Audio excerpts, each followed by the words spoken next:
แต่เสียดายได้พี่น้องเบิ้งเปิดมาคิดได้นี่นะโอ้คือพากันปาดทิมสะพี่น้องเบิ้งเอาว่าตัวในมันพี่น้องในมาขีดเวลาพวกเจ้าของสวนเพิ่งนางอ้ำตามเจ้าของสวนไปเลยอันนี้นะเจ้าเอสเผยตัวไอ้นี่นะ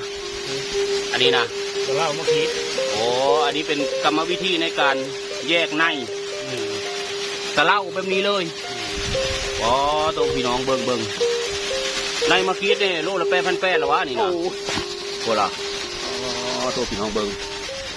อัตโนมือตอนแรกคนว่าคนละสีมาแล้วเราไม่ได้สีได้สะเล่าว้าวพี่น้องเลยหายหลายพวกมันสีหายหลายเพราะว่าตอนสีนะมันว่าเป็นลูกของนี่เมื่อเป็นมือเมื่อเป็นหมื่นเว้นวอนะแต่ละเธอในการสีก็เลยตัดสินเจอสะเล่าเอาแบบนี้เลยนะพี่น้องเอามาพี่น้องเบิ้งมาลุ้นกันว่าสะเล่ารอบนี้ได้จะกิโล7 โลอ๋อโธ่7 โลพี่น้องโลละ8,000เพลเลยฮะโลละ8,800บอก683ฮะ48432อ๋อโทษพี่น้องโยมันไม่ได้เป็นล้านเงินถูกบ่รอบนี้นะยันหอด100 โลอยู่ขันแบบนี้เจอมาหันยังมีท่านได้แห้งได้พี่น้องเอ้ยโอ้เป็นตำหมานได้นี่โอ้คุยกับเศรษฐีตัวนี้เนาะ สวัสดีครับเศรษฐีโอ้สุดยอดครับสบายดีพี่น้องปกไปไอ้ใส่ยิงเกาทักทายสบายดีพี่น้องไปทางฝั่งซ้ายสปป.ลาวพี่น้องทางโซนยุโรปและก็พี่น้องประเทศไทยบ้านเฮาทักทายสบายดีพี่น้อง FC นะครับทั้งผู้ใหม่และก็ผู้เก่าขอบคุณขอบเจอพี่น้องปองปายคู่คนที่ว่าเป็นกำลังแรงหมกกำลังแรงเจอดูยูเซอร์มื้อนี้พาพี่น้องมาเบิ่งกรรมวิธีในการเก็บเมล็ดพันธุ์วิธีเก็บในมะขีดตามที่ผมได้มาเอ็ดคลิปปั่นพี่น้องเบิ่งหลายคลิปพอสมควรพี่น้องเลย3-4 คลิปอันนี้คือเจอมันหรือว่าใจใส่ในของพริกเนาะที่เพิ่นทำการปาดโคราตอนนี้บรรดาทีมงานกำลังพากันปาดเพื่อที่จะเก็บเมล็ดพันธุ์โคราเป็นทีมงานของชุมพรหล่อเท่โดยเฉพาะแล้วเบื้องเอาพี่น้องเลยมาคิดหลังจากที่เก็บขึ้นมาจากสวนมาทำการบ่มไว้คืนหนึ่งบ่อยต่อยจะบ่มไว้นะมาบ่มไว้คืนหนึ่งแล้วก็ตัดเก็บแบบนี้ออกมาพี่น้องเบื้องเอาพอเขาได้แบบนี้แล้วเพิ่นก็เอามาสเล่าเสื่อนที่พี่น้องเห็นตั้งที่แรกกันแหละสเล่าอยู่นี้แล้วก็ได้เป็นในมะขีดออกมาแบบนี้ตัวนั้นได้จักโลเต็มกระมังตัวนี้5 กิโลพี่น้องเลย5 กิโลกว่า5 กับ 7ตัวนั้น7 กิโลโลละ8,000แต่ต้องเป็นในแห้งได้8,000 ต้นเนาะ8,800แต่ต้องเป็นในที่แห้งแล้วก็คัดเรียบร้อย2 โลก็อยู่ประมาณ7 โลประมาณเท่าใดวะ7 โลเครื่องต่อเครื่องเนาะเครื่องต่อเครื่องอันในดิบมาตะแล้วเหไปเครื่องนึงก็ถือว่าปีนี้คาดหวังว่าเราได้จักโลไอ้ปีนี้40 โลปะโถพี่น้องผู้กล้าจะมาเบิ้งตอนโลดิบเป็นยันหอด100อยู่เนาะเกือบ100 โลดิบเลยเนาะคือว่าหอดบ่ตัวนี้3ถือมันอยู่ประมาณ13 โล13 โล34 โลอ๋อแล้วก็เก็บดีมืออื่นนี่ก็ได้7กับเป็น9นี่ก็เครื่องมือสูงแล้วนี่โอ้เครื่องสูงแล้วคือว่าเนาะ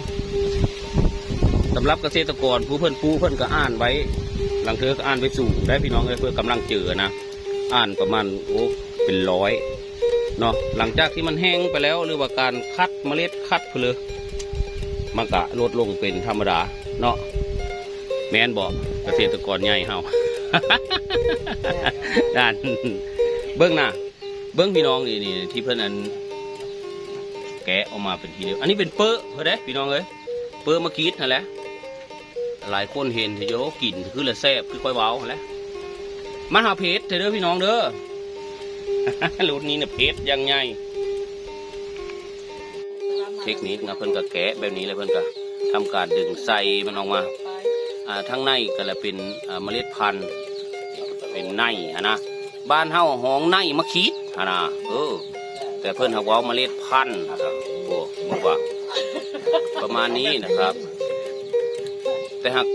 พริกรุ่นนี้เพชรได้พี่น้องเอ้ยมีบอกได้หวานนะเพชรแต่ก็หวานอยู่นะ หวานเพชรเท่าละว่ามาคิดเนาะมันก็ต้องมีความเพชรเป็นธรรมดานี่คือเทคนิคนะครับเพิ่นก็กวาดออกมาในนี้นะกวาดออกมาแบบนี้เดี๋ยวเราพาพี่น้องไปเบิ่งกันตอนเพิ่นปาดหูเลยพี่น้องละ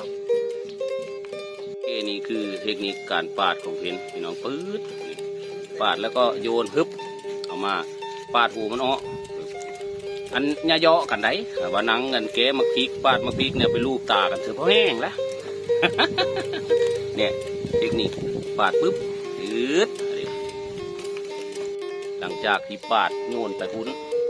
เพิ่นกับเรามาผีแกะนะพี่น้องนี่แกะรูปเอาในเอาเมล็ดเอาในทั้งในมันออกมานี่เต็มกระมังตั้งเท่าแก่ใหญ่เท่ากับหนังทาเพื่อที่จะเตรียมสะเล่าพี่น้องเลยโอ้เพิ่นว่าเก็บให้เมิดได้ในนึงการเป็นราคาได้เพิ่นว่าทีหลายได้บิมมันล้นนะอันนี้เฮ้ยลูกน้องหายได้อีหรอนี่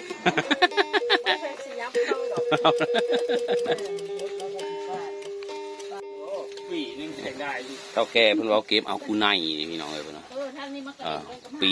ปีนึงจังได้ผลผลิตเท่านึงนะเพิ่นว่าหรือว่าในรอบเนาะปีนึงจังได้ทำการปูมะขีดอันนี้นะพี่น้องเอ้ยตอนนี้หน้า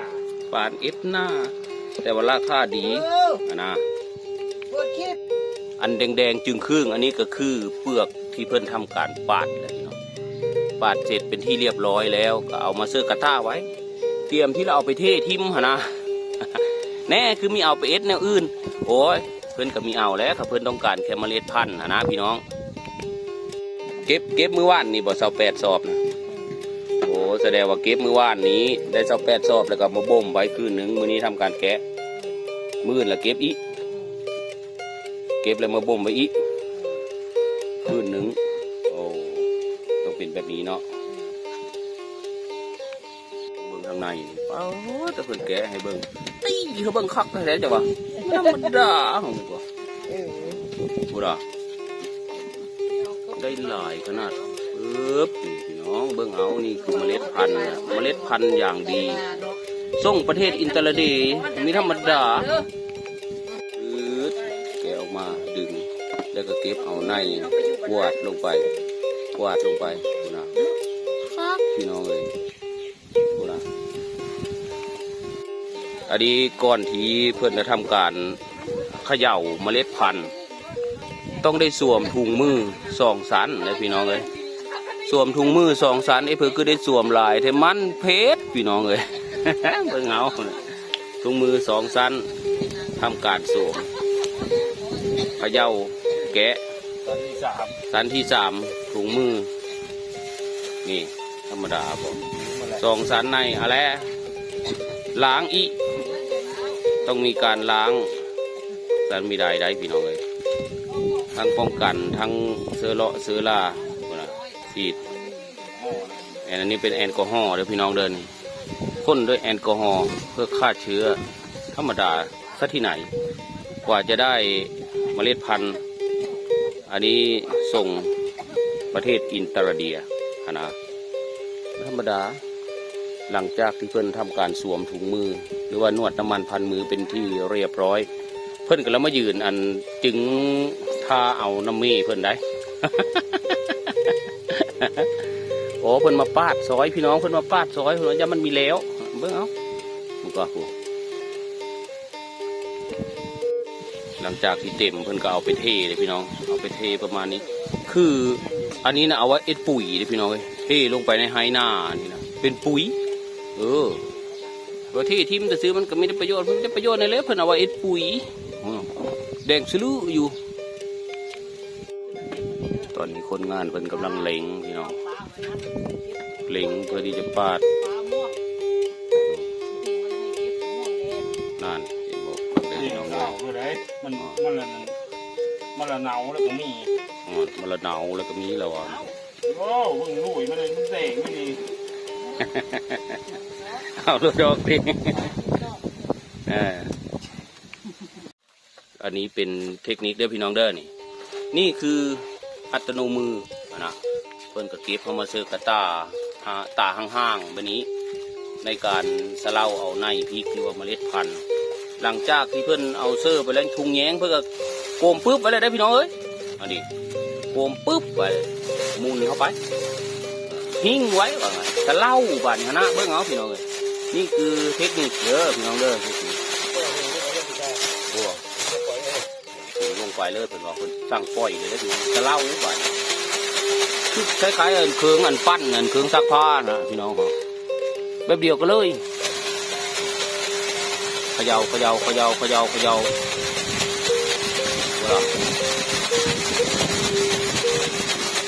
่อที่จะร่อนร้อนเอาในมานะพี่น้องร้อนเอาในมานี่เปลือกมันหนาเปลือกก็ท่านโอ้ยว่าวไทยก็มีทองเนาะอันเปลือกมันหนาเพื่อนก็มันไปตะแห้งมีได้เพื่อก็ต้องเอาไปเอ็ดปุ๋ยนะพี่น้อง เอาไปซื้อปุ๋ยมาร์กละครับ เอ็ดปุ๋ยมาร์ก ยังนี่จนดำไม่ได้งามแท้ นะเขามันงามพวกพี่น้องมันดำก็จะไม่ได้ ดำกินฟ้าเห็นก่อมันซ้ำกะติ ก่อเข้าเพื่อนนะที่เพื่อนดำนะซ้ำกระติกนี่นะเพื่อนบอกนะพี่น้องเลยมันปุ๋ยนะมันเป็นปุ๋ยได้นี่นะ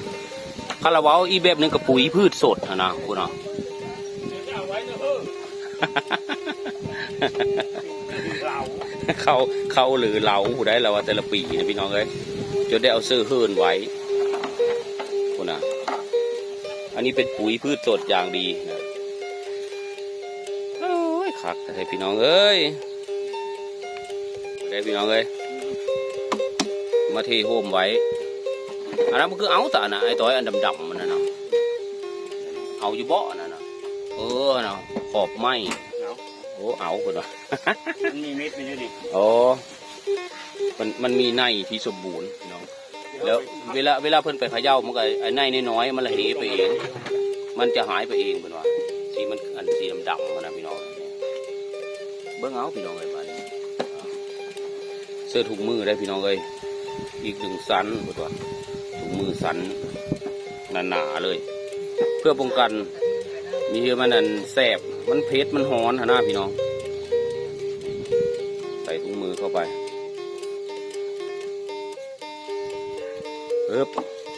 ก่อน3 สัน 4 สันอย่าไป4 หู4 ตาเจ้าของได้แล้วเอานะ ดินก็มาขีดนะ4 หู4 ตาเจ้าของแต่พอแห้งแล้ว แล้วของนี้ได้ จับของเหนียวพอแห้งอีกมันบอก มันฮ้อนเนี่ยไฟแล้ว อันนะพี่น้องเบิ่งเอานะอันนี้คือเทคนิคเด้อพี่น้องเด้อเทคนิคการเอาเมล็ดพันธุ์เนาะตอนแรกข้อก็งงคือกันนะมันละได้แต่บ่ปลูกมาขีดในมันนี่เด้อมันจะได้หลายโลนะมาแล้วมาเห็นข้าเจ้าเอ็ดเลยพี่น้องเบิ่งเอานี่คือเทคนิคนะครับเอากระต้าห่างๆนี่มาหล่อนเอานะทำการร่อนนะป้อนเข้าไปปึ๊บเข้าไปนี่ขย่าก่อนพี่น้องขย่าปั้นละมึงกว่าโอ้คักให้พี่น้องเลยในมาขีดนั่นเนี่ยเสื้อพอดีได้ไม่ได้เสื้อลายได้พี่น้องเสื้อลายมันโอ้ยขย่ามันน่านมืดเท่าไรเสื้อจะ2-3 กำมือแล้วก็ขย่าไปขย่าเสื้อเล็กเสื้อน้อย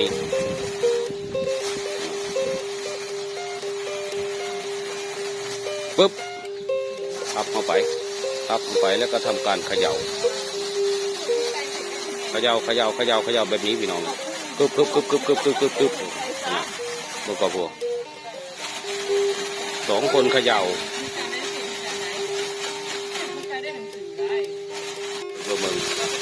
เทคนิคการเขย่า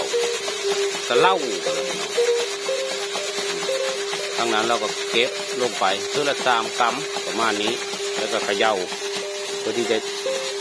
คัดแยกเอาในหรือว่าเมล็ดพันธุ์นี่เบิ่งเอาพี่น้องเอ้ยคักกระโดด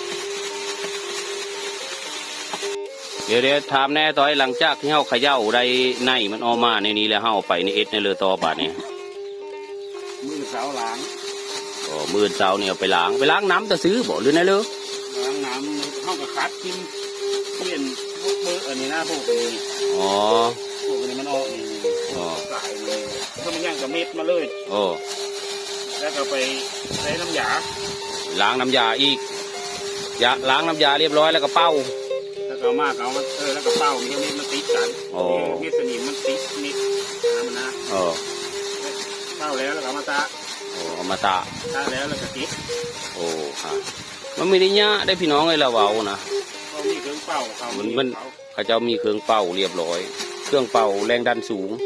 หรือว่าพัดลมใหญ่อะไรเนาะพัดลมใหญ่เครื่องเป่าแรงดันสูงนะ พัดลมใหญ่ ส่วนจุดนี้ก็เป็นจุดที่เพิ่นตะเมล็ดพันธุ์ที่เพิ่นทำการล้างเป่าทำความสะอาดเรียบร้อยแล้วก็มาตะเดี๋ยวเข้ามุงไว้ได้ตะก็ดี พี่น้องมีแม้ว่าตะอันซุ่ม4 ซุ่ม 5ได้เสื้อมุงไว้โอเคน้องพี่น้องสำหรับคลิปนี้ก็ยาวมาพอสมาพาควรขอขอบคุณขอบคุณขอบเจอพี่น้องปองฝ่ายผู้คนที่แวะมาเป็นกำลังแรงมุกกำลังแรงเจอดูยูเซอร์มาเบิ่งการเขาเรียกว่าการผลิตเมล็ดพันธุ์หรือว่ากระบวนการในการเก็บเมล็ดพันธุ์ที่เพื่อที่จะส่งขายต่างประเทศไปประเทศอินเตอร์ดีอยู่เอาก็ย่างมาพอสมาพักวันเลยล่ะจนแล้วเลยล่ะไทยปาดหูมาคิดก็ดี ก็ขอบคุณขอบคุณขอบเจอพี่น้องป้องปายอีกเธอหนึ่งเนาะสำหรับคลิปนี้ขอบคุณมากมายบ๊ายบายครับผมพอกันใหม่คลิปหน้าเด้อพี่น้องเด้อขอบคุณมากมายไอ้ต่อยนะครับที่ดูยูเซอร์มาถ่ายทำเพื่อนก็ยังจะเล่าต่อไปนะพี่น้องเพิ่มอยู่นี่ จะเล่าเขาไปไอ้ต่อยก็เลยสำหรับชุมพรหล่อเท่ทางเฟซบุ๊กเด้อพี่น้องเด้อเพิ่นมี2ของเพิ่นอยู่ได้พี่น้องเอ้ยทางเฟซบุ๊กชุมพรหล่อเท่แม่นเพื่อปูมาคิดมีงามเฮาไปถามคอมเมนต์ถามเพิ่นได้คือว่าพี่น้องสำหรับมันงามโพดเนาะสำหรับเกษตรกรผู้เลอส่วนเจอเฮาไปพิมพ์ชุมพรหล่อเท่เนาะทางเฟซบุ๊กเนาะเอาไปกดซับให้เพื่อนก็ได้ติดตามเพื่อนไว้เพื่อจะหูจักเกี่ยวกับการปลูกมะขีดนะเบิ่งเปื้อมันเอาพี่น้องเลยขี้ร้ายงามก็ดีซับนี้แหละขอบคุณมากๆบ๊ายบายครับผม